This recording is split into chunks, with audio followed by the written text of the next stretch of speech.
Praise the Lord. കർത്താവായ യേശു ക്രിസ്തുവിൻ്റെ നാമത്തിൽ എല്ലാവർക്കും എൻ്റെ സ്നേഹവന്ദനം. ദൈവത്തെ കാത്തിരിക്കുന്നതിൻ്റെ അനുഗ്രഹങ്ങൾ എന്തെല്ലാമാണെന്ന് നമുക്ക് തിരുവചനത്തിൽ കൂടെ ഒന്ന് നോക്കാം. അതിനായി സങ്കീർത്തനങ്ങൾ 40-ാം അധ്യായത്തിൻ്റെ 1, 2, 3 വാക്യങ്ങൾ ഞാൻ വായിക്കുന്നു. ഞാൻ യഹോവയ്ക്കായി കാത്തിരുന്നു. അവൻ എങ്കിലേക്ക് ചാഞ്ഞ് എൻ്റെ നിലവിളി കേട്ടു. നാശകരമായ കുഴിയിൽ നിന്നും കുഴഞ്ഞ ചേറ്റിൽ നിന്നും അവൻ എന്നെ കയറ്റി. എൻ്റെ കാലുകളെ പാറമേൽ നിർത്തി എൻ്റെ ഗമനത്തെ സ്ഥിരമാക്കി. അവൻ എൻ്റെ വായിൽ പുതിയൊരു പാട്ട് തന്നു. നമ്മുടെ ദൈവത്തിന് സ്തുതി തന്നെ. പലരും അത് കണ്ട് ഭയപ്പെട്ടു, യഹോവയിൽ ആശ്രയിക്കും.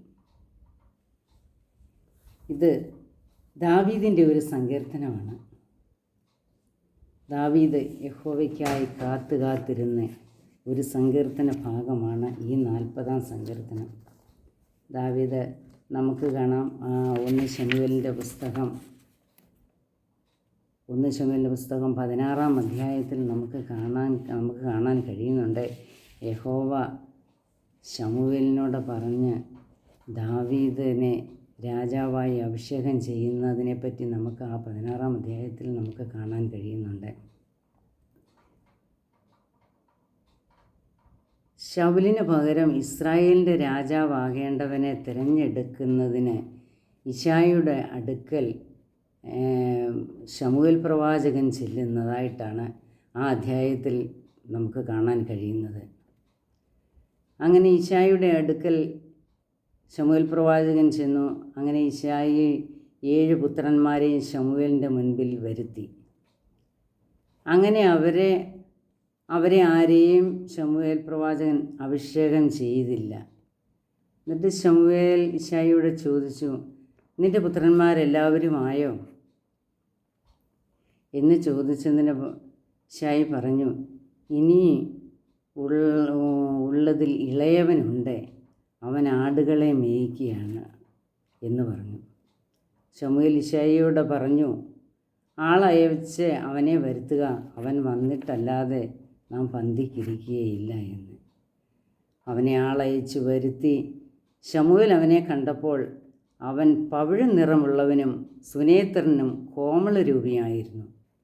അങ്ങനെ ശമൂവേൽ തൈലക്കൊമ്പെടുത്ത് അവൻ്റെ സഹോദരന്മാരുടെ നടുവിൽ വെച്ച് അവനെ അഭിഷേകം ചെയ്തു. യഹോവയുടെ ആത്മാവ് അന്നു മുതൽ ദാവീദിൻ്റെ മേൽ വന്നു.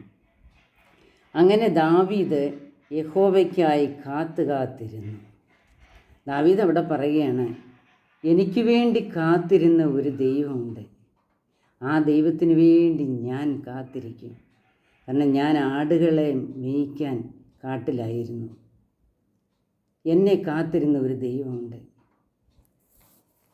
ആ ദാവീദിനെയാണ് ദൈവം അനുഗ്രഹിച്ച് പിന്നീട് ശൗലിന് പകരം ഇസ്രായേലിൻ്റെ രാജാവായി 40 വർഷം രാജാവായി ഇരുന്നത്. ആ ദാവീദിനെ അനുഗ്രഹിച്ചതാണ്.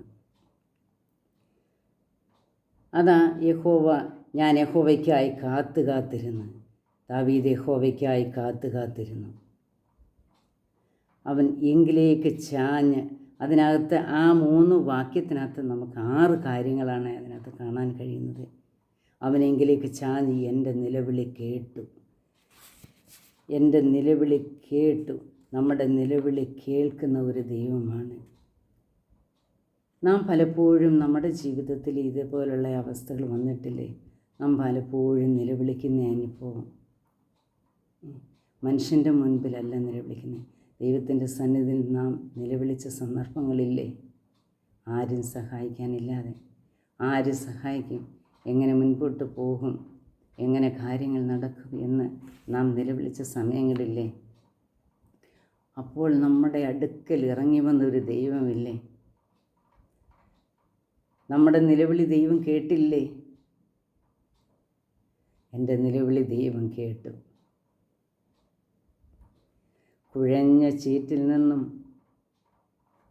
ആ നാശകരമായ കുഴിയിൽ നിന്നും, കുഴഞ്ഞ ചേറ്റിൽ നിന്നും ദൈവം നമ്മെ കയറ്റിയില്ലേ? ഈ ലൗകികമായ ലോകത്തിൽ പലപ്പോഴും ചേറ്റിൽ നിന്നും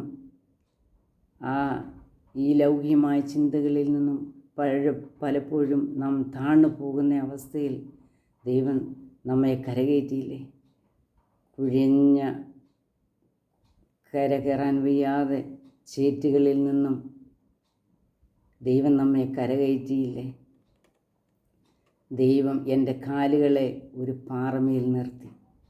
ദൈവം നമ്മുടെ കാലുകൾക്ക് ബലം തന്നു, കാലുകളെ ഉറപ്പിച്ചു. ആ ക്രിസ്തുവാകുന്ന പാറമേൽ നമ്മെ നിർത്തിയില്ലേ? പലപ്പോഴും നമ്മുടെ കാലുകൾ ഇടറിപ്പോകേണ്ട സമയങ്ങളിൽ ആ കാലുകൾ ഇടറിപ്പോകാതെ ആ ക്രിസ്തുവാകുന്ന പാറമേൽ നമ്മെ ഉറപ്പിച്ച് നിർത്തിയ ആ ദൈവത്തിൻ്റെ സ്നേഹം എത്ര വലിയതാണെന്ന് നാം ഓർക്കാറുണ്ടോ? നാശകരമായ കുഴിയിൽ നിന്നും കുഴഞ്ഞ ചേറ്റിൽ നിന്നൊക്കെ അകപ്പെട്ടു പോകാതെ അങ്ങനെയുള്ള സന്ദർഭങ്ങളിൽ നിന്നെല്ലാം ദൈവം നമ്മെ കരകയറ്റി. ആ പൊന്നുകരം നമ്മളെ താങ്ങി. ആ ക്രിസ്തുവാകുന്ന പാറമേൽ നമ്മെ നിർത്തിയില്ലേ? എൻ്റെ ഗമനത്തെ സ്ഥിരമാക്കി. നമ്മുടെ ഗമനങ്ങളും ആഗമനങ്ങളും ദൈവം അറിയുന്നുണ്ട്. നമ്മുടെ ഗമനത്തെ സ്ഥിരമാക്കി തരുന്ന ഒരു ദൈവമുണ്ട്. എൻ്റെ വായിൽ പുതിയൊരു പാട്ട് തന്നു. ഈ മ്ലേച്ഛമായ ലോകത്ത് നാം ജീവിക്കുമ്പോൾ മ്ലേച്ഛ കാര്യങ്ങൾ ചിന്തിക്കുവാനോ അതിനെപ്പറ്റി പാടുവാനോ അല്ല, നാം ദൈവത്തിന് വേണ്ടി പാടുവാനും ദൈവത്തിൻ്റെ വചനങ്ങളെ വായിക്കുവാനും ദൈവത്തിൻ്റെ നാമത്തെ പറയുവാനും ആ ദൈവം ആത്മീയ കാര്യങ്ങളെ ചിന്തിക്കുവാനും ദൈവാത്മാവിനാൽ നടത്തുവാനും ഒക്കെ ദൈവം നമ്മുടെ നാവിൽ പുതിയ ഗാനങ്ങൾ, പുതിയ പാട്ട് നമുക്ക് തന്നില്ലേ? ദൈവത്തിന് വേണ്ടി നാം നിലനിൽക്കാൻ ദൈവം നമ്മെ നിർത്തിയില്ലേ? ആ ക്രിസ്തുവാകുന്ന പാറമേൽ നമ്മെ നിർത്തിയത് എത്ര വലിയ കാര്യമാണ്.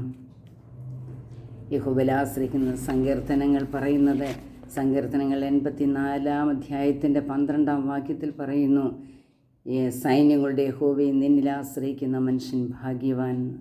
നമ്മൾ ദൈവത്തിലാണ് ആശ്രയിക്കുന്നത്. ഈ ലോക മനുഷ്യരിൽ നാം ആശ്രയിക്കരുത്.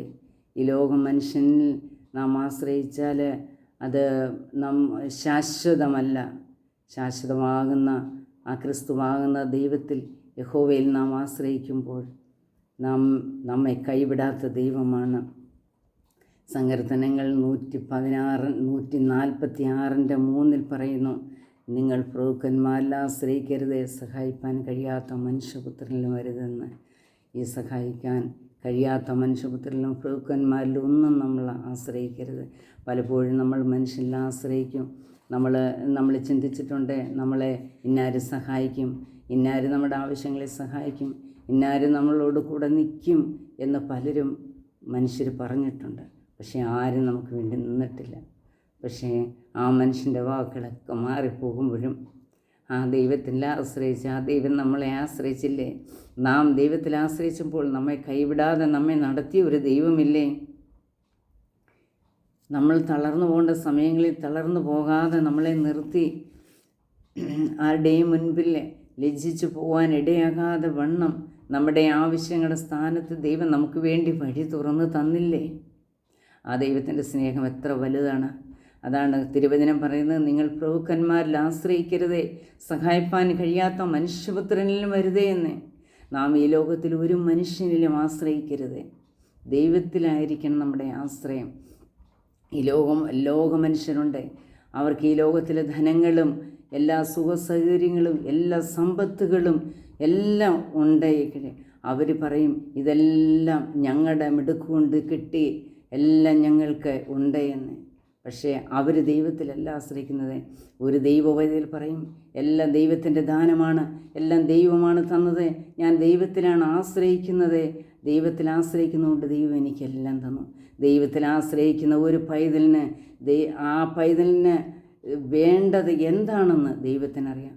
അത് കർത്താവിൻ്റെ തക്ക സമയത്ത് ആ ദൈവമക്കൾക്ക് ദൈവം കൊടുത്ത് ദൈവം അനുഗ്രഹിക്കുന്ന ദൈവമാണ്. ദൈവത്തിൻ്റെ മുഖത്തേക്ക് നോക്കിയാൽ ആരും ലജ്ജിതരായി തീർന്നിട്ടില്ല, ആരെയും ദൈവം ലജ്ജിപ്പിക്കത്തില്ല. ആ ദൈവത്തിൽ ആശ്രയിക്കണം. ഈ ദാവീദ് യഹോവയ്ക്കായി കാത്തിരുന്നു. നാം ദൈവത്തിനായി കാത്തിരിക്കണം. എനിക്ക് വേണ്ടി കാത്തിരുന്നൊരു ദൈവം ഉണ്ടെങ്കിൽ ഞാൻ ആ ദൈവത്തിനായിട്ട് തന്നെ കാത്തിരിക്കുന്നു. ആ ദാവീദ് പറഞ്ഞതുപോലെ അത് ദാവീദിനെ അനുഗ്രഹിച്ചു. ഇസ്രായേലിൻ്റെ രാജാവായി ദൈവം അഭിഷേകം ചെയ്തു ദാവീദിനെ. അതുപോലെ നാം ഈ ലോകത്തിലായിരിക്കുമ്പോൾ നാം ദൈവത്തിൽ ആശ്രയിച്ച് ദൈവത്തിന് വേണ്ടി കാത്തിരുന്ന് ദൈവത്തിന് പ്രയോജനമുള്ളവരായി നാം ജീവിക്കണം. അതാണ് ദൈവം നമ്മെക്കുറിച്ച് ആഗ്രഹിക്കുന്നത്. അല്ലാതെ ഈ ലോകത്തിൽ നാം തിന്നുകുടിച്ച് ആനന്ദിച്ച് അങ്ങനെ അങ്ങ് ജീവിക്കുകയല്ല. ഈ ഭാഗ്യവാന്മാരെ പറ്റി പറയുന്നത് ഈ ലോകത്തിലെ ധനങ്ങളും സമ്പത്തുകളും ഉണ്ടാക്കിയിട്ട് അതൊരു ഭാഗ്യാവസ്ഥയാണെന്ന് ഈ ലോക മനുഷ്യർ പറയും. അതല്ല ഭാഗ്യം, അതൊന്നും ഭാഗ്യമല്ല. അതെല്ലാം ദൈവം വേണ്ടതെല്ലാം അത് തരും, പക്ഷെ അതൊന്നും ഭാഗ്യമായി എണ്ണരുത്. ഭാഗ്യം എന്താണ്? ആ നിത്യതയ്ക്ക് വേണ്ടി ഒരുങ്ങുന്നത്, ആ നിത്യതയ്ക്കായി കാത്തിരിക്കുന്നത്, ആ ദൈവത്തിനായി ജീവിച്ച് ആ ദൈവ ഇഷ്ടം ചെയ്ത് ദൈവത്തിൽ പ്രത്യാശ വെച്ച് ജീവിക്കുന്നവർ, അതാണ് ഈ ലോകത്തിലെ ഭാഗ്യം. ഈ ലോകത്തിൽ കഴിഞ്ഞാലും നമുക്കൊരു നിത്യതയുണ്ടെന്നുള്ള ഒരു പ്രത്യാശ, ആ ഭാഗ്യം, അതാണ് മഹാഭാഗ്യം. അതാണ് യഹോവയിൽ ആശ്രയിക്കുന്നവർ ഭാഗ്യവാന്മാർ എന്ന് പറയുന്നത്. ആ ദൈവത്തിൽ ആശ്രയിക്കുന്നവർക്ക് ആ ഭാഗ്യാവസ്ഥയുണ്ട്. ആ ഉള്ളിൽ ആ ദൈവിക പ്രത്യാശയുണ്ട്. അതാണ് ഭാഗ്യം. അല്ലാതെ ഈ ലോകത്തിൽ കാണുന്ന ഒന്നുമല്ല ഭാഗ്യം. ദാവീദിനെ പോലെ നമുക്ക് യഹോവയ്ക്കായി കാത്തിരിക്കാം, യഹോവയിൽ ആശ്രയിച്ചിരിക്കാം. അതിനായി ദൈവം നമ്മെ നടത്തട്ടെ. അതിനായി നമുക്ക് ദൈവത്തോട് പ്രാർത്ഥിക്കാം. ഈ വചനങ്ങളാൽ ദൈവം നമ്മെ അനുഗ്രഹിക്കട്ടെ എന്ന് പ്രാർത്ഥിച്ചുകൊണ്ട് എൻ്റെ വചനത്തെ നിർത്തുന്നു. Praise the Lord. ആമേൻ.